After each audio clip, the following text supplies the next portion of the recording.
Yan, mainit na ang ating mantika. Gigisa muna tayo. Unahin natin ang luya.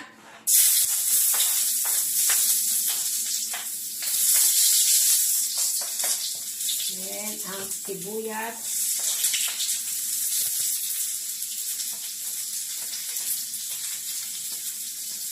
At ang bawang.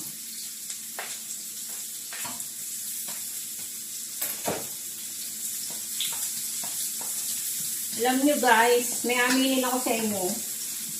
Hindi naman talaga ako marunong magluto. Natututo na lang ako dito sa pag-vlog ko. Nakakakuha ko ng experience. Then, yung resulta ng pagluluto ko, doon ko nalalaman na masarap pala. May talent pala ako sa pagluluto. Hindi na natin chicken.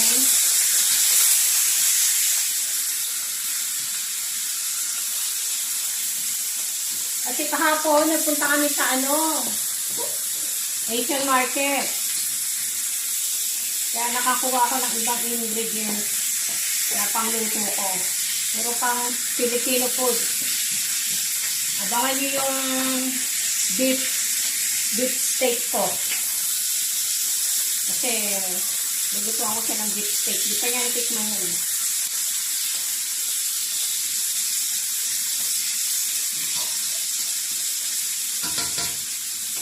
Takpan muna natin sandali.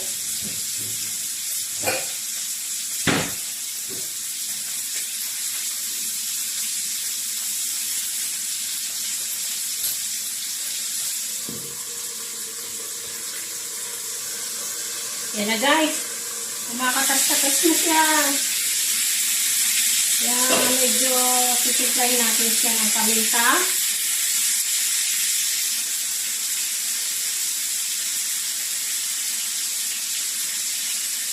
Lagyan natin ang patis.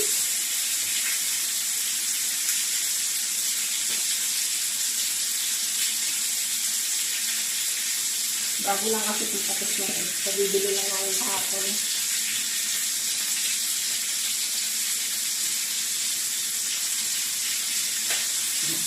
Sinukat natin ng patis. Siguro mga 2 kutsara lang siya.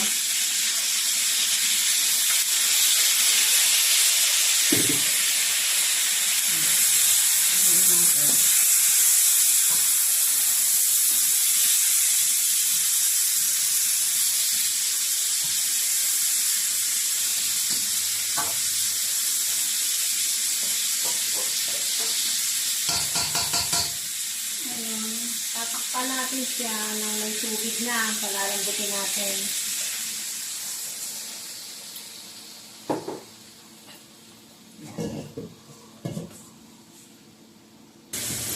Ayan guys, makita nyo, matutuyo-tuyo na siya.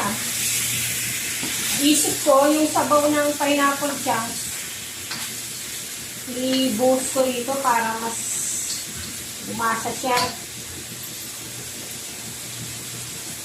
Ganito.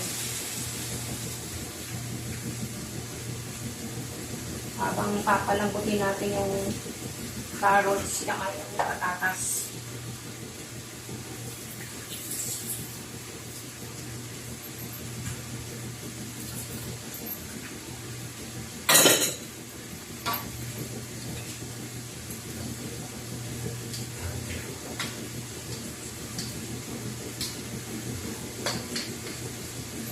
Ito na yung carrots, tsaka yung patatas. Papalambutin natin sa sabaw ng pineapple chunks.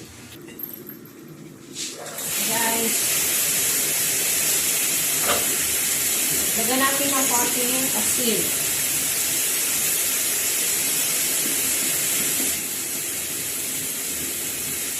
Ilang.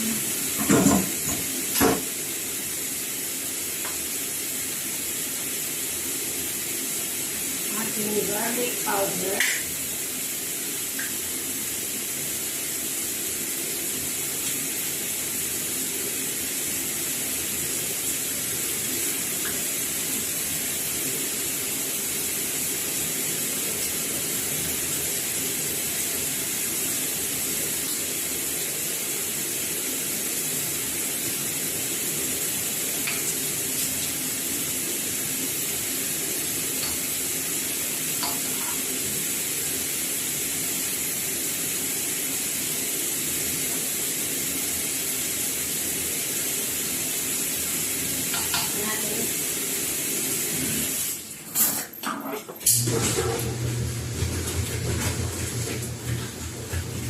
Dinig nyo guys yung washing machine ko. Habang nagluluto, nagwa-washing, ganyan ang mga nanay, di ba?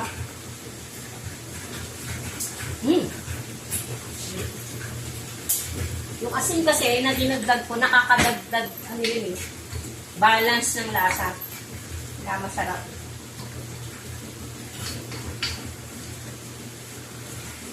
Ang mga nanay, luto o laba, kaya-kaya pagsabayin kahit paglilinis. Katatapos ko lang maglinis. Habang umiikot yung washing, naglilinis. Ngayon naman, habang nagluluto naman, pagkatapos maglinis. Ganyan ang mga nanay. Sabado kasi bukas, ang talagang routine namin.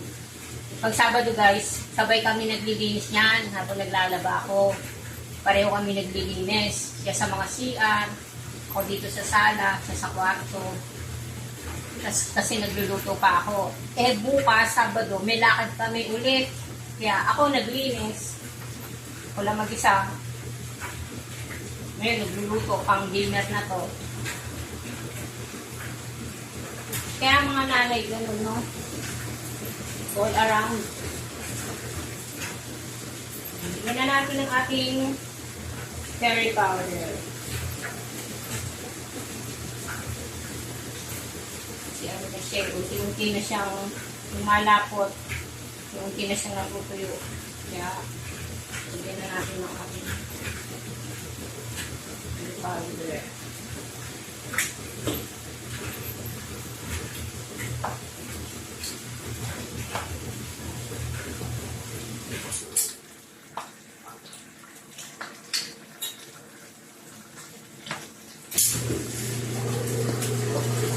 Ayoko nang masabaw na chicken curry, kaya medyo palalaputin pa natin siya hanggang sa lumambot talaga yung carrots niya at yung patatas. Bali, sabaw lang naman ang pineapple yan, guys. Tapos uli natin ilalagay ko black pepper natin. Naman ko nga ulit. Patitig eh, no? Kita nyo guys, lumalapot-lapot na. Mga kapatid. Hindi natin ilagay na yung pineapple. Lang. Para mas lumasa yung pineapple. Pagdagan natin ng curry powder. Para talagang chicken pa yan gawin.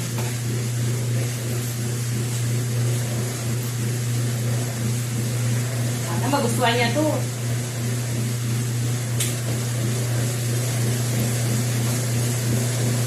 Alam niyo guys, natutuwa ako sa sarili ko kasi marunong na ako magluto. Thank you Lord. Unti-unti akong natuturuan, natututo.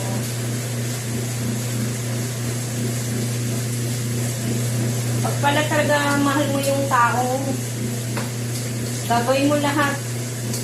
Matututo kang mag-aral magluto.